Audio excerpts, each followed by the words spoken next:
Welcome back. Today's video is a bit different. It wasn't planned or researched. I just needed a place to rest during a long road trip, so I booked a hotel for the night.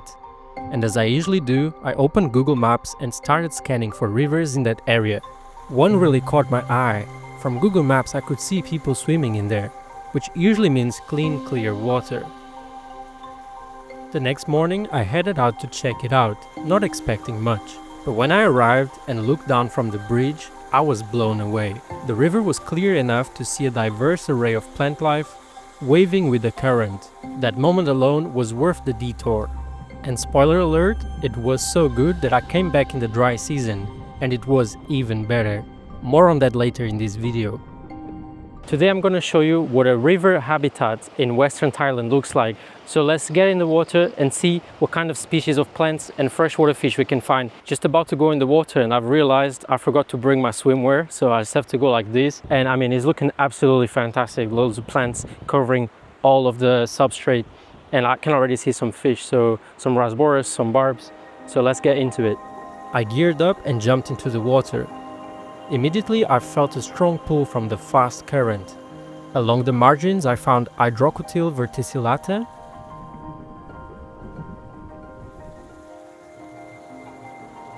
Marsilea crenata, and I think that floating fern is Azolla pinnata, but I'm not too sure.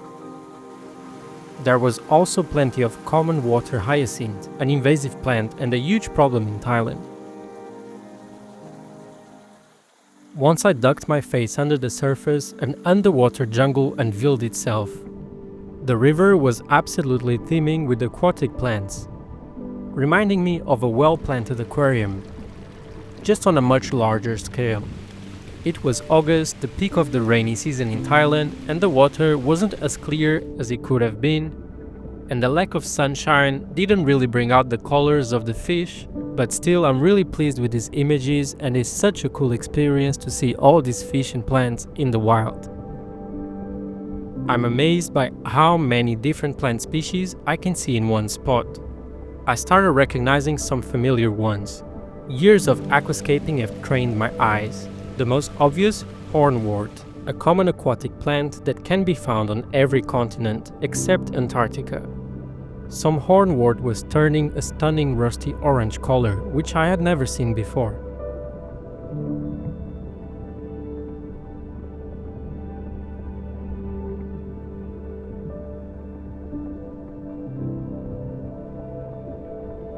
Mixed with the Hornwort was Hydrilla verticillata and Najas, gramínea or indica, I'm not too sure.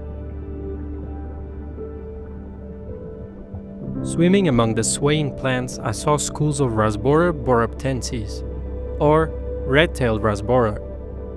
These guys were obsessed with me. Every time I moved and disturbed the substrate, they would rush in to feed on the floating particles.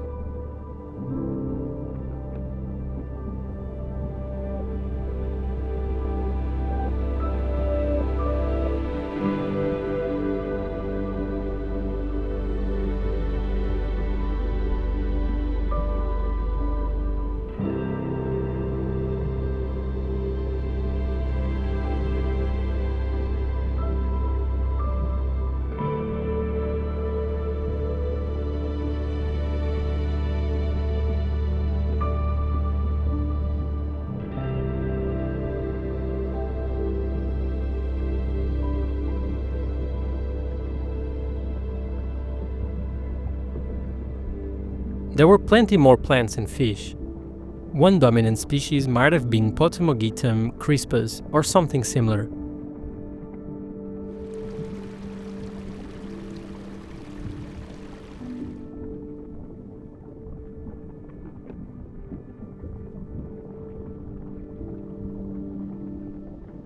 In some areas everything was mixed up. Here you can see some Hydrocotyle verticillata growing submerged and mixed with what I believe is Bacopa monnieri. In deeper areas there was a submerged tangle of plants that I couldn't quite identify. I think it might have been Potamogetum nudosas, but I'm really not sure. Here there was also lotus and water lilies, Of course, where there are plants, there are fish. And wow, are there fish! I feel like I've jumped into an aquarium. There were mixed groups of beardless barbs, hard-lipped barbs, and others that I can't pronounce. Typically, all of these species graze on algae and detritus, and it's no surprise to find them together.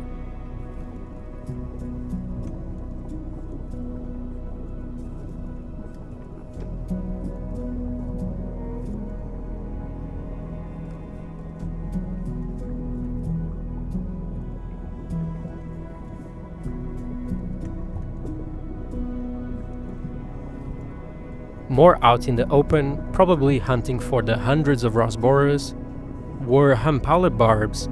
These predators can grow to around 70 centimeters long, but these weren't that large.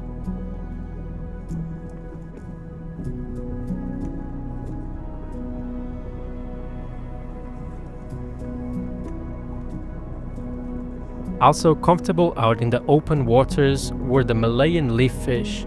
They always seem to group up with other species.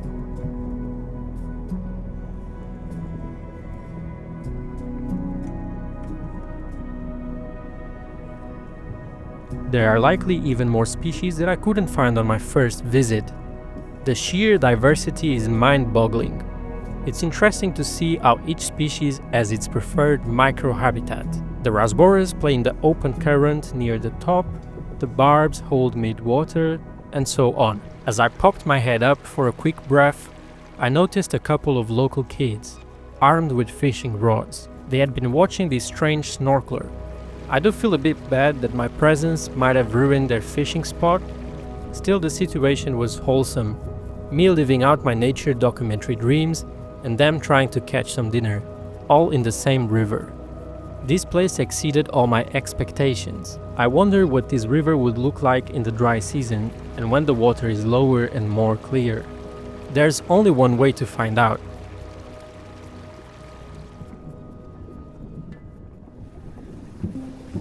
Fast forward a few months, I wanted to visit a nearby national park, known for wild Asian elephants. So I returned, this time during the dry season. Apparently here you have one of the best chances of seeing a wild Asian elephant, and I've been coming to Thailand for the past 3 years. I've been to about every national park and I've never seen a wild elephant. Can you believe that? I don't want to go to those sanctuaries and stuff like that. I want to see a wild one and film it. And so today I'm going to Kuiburi National Park. They claim you have a 95% chance of finding one, so let's see how accurate that is. To be fair, I've heard from other people it's really good here, so high hopes to finding one today. It was actually my first time seeing a wild Asian elephant, and I was lucky enough to see several of them, roaming freely in the forest. I even caught a glimpse of wild gores, huge powerful animals that I had never seen before. That alone was unforgettable, but the return to the river was just as exciting.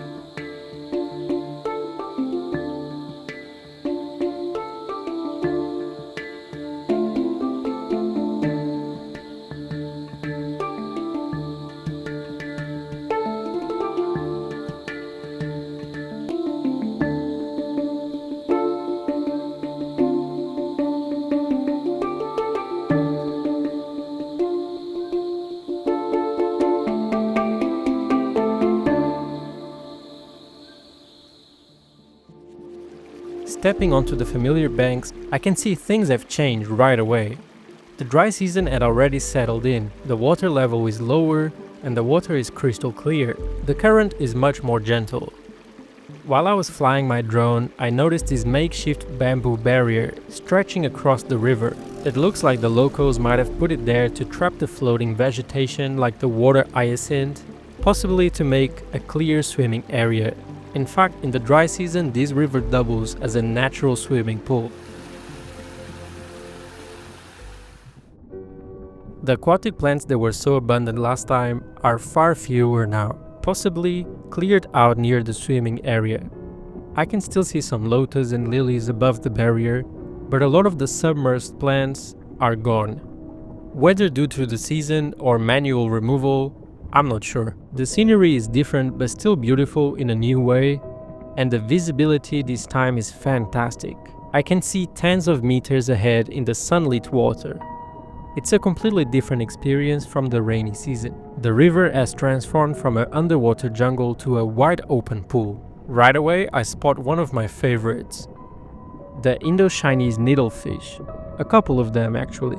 They are hovering just below the water surface between the open waters and the dense floating plants, barely moving. The Indo-Chinese needlefish is actually quite common in Southeast Asia, but it's rare that you can get this close to them. They were minding their own business, keeping a distance from this odd snorkeler.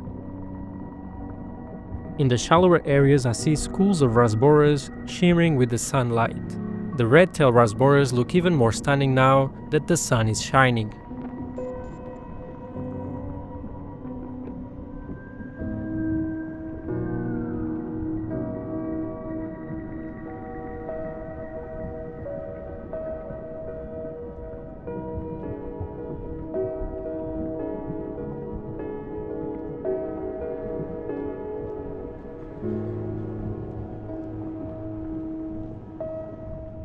Nearby, a group of Hampala Barbs. They eye me from a few meters away. I'm no threat, but I'm definitely an odd intruder in their world. With many of the plants gone or trimmed back, the fish have concentrated in the remaining patches of cover. The bamboo barrier has collected a raft of floating plants, and hiding among these plants are dozens of Hampala Barbs.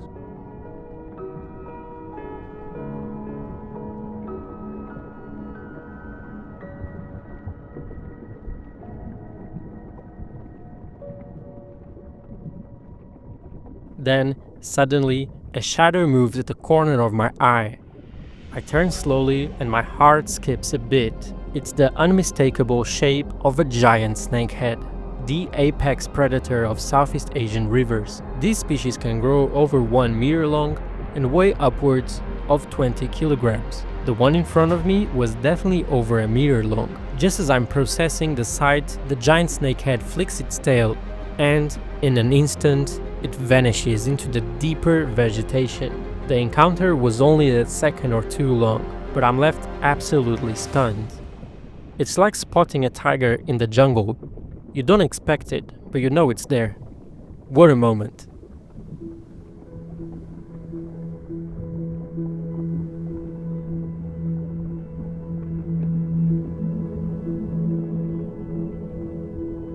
The barbs are still here, and this time I found them grazing on the thick lotus stems, and they actually let me get pretty close this time.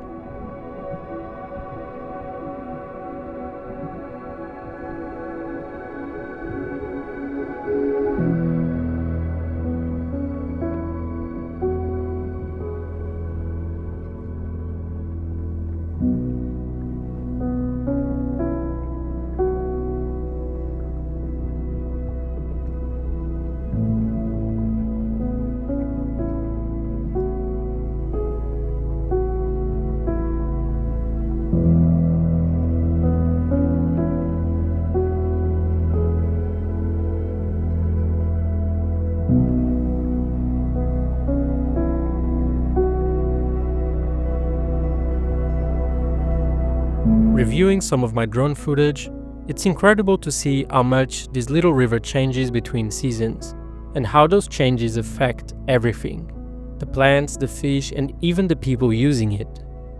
From above, the differences are striking. In the rainy season, the river was broad, flowed fast, and mostly clear of floating plants, though underwater it was essentially an underwater forest. In the dry season, the drone shows a narrow river with crystal clear water, and the aquatic plants are mostly clumped near the banks or in small pockets. And behind that bamboo barrier, the entire water surface is covered in floating plants. These seasonal shifts created two different experiences in the same exact location. This spontaneous river snorkeling adventure, born out of a late-night Google Maps search, turned into one of my favorite experiences in Thailand so far. If you enjoyed coming along on this little expedition, please hit the subscribe button and join me for more adventures. Also, I've just released a few prints from this location. If you'd like to support the channel or bring a bit of this river into your space, they are available now through a link in the description. They are high resolution, professionally printed, and a great way to support the channel. Leave a comment down below if you recognize any of the plants or the fish I encountered. I try to ID as much as possible, but I'm sure I missed a few things. I try to read all of your comments and they often inspire me on my next trips. Thank you for watching. Until next time, stay curious and keep exploring.